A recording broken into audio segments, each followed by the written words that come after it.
Weather Service in Mount Holly, New Jersey has issued a tornado warning for northwestern Sussex County in northwestern New Jersey until 5:45 p.m. Whew.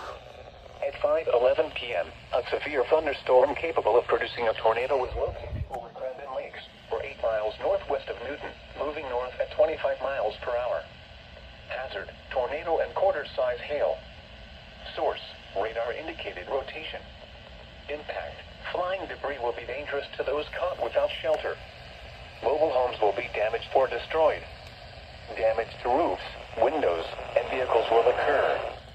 Tree damage is likely. Tornado warning for not here. Take cover now. Move to a basement or an interior room on the lowest floor of a sturdy building.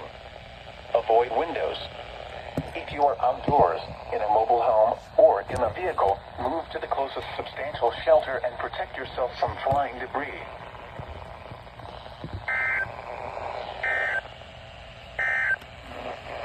The coastal waters will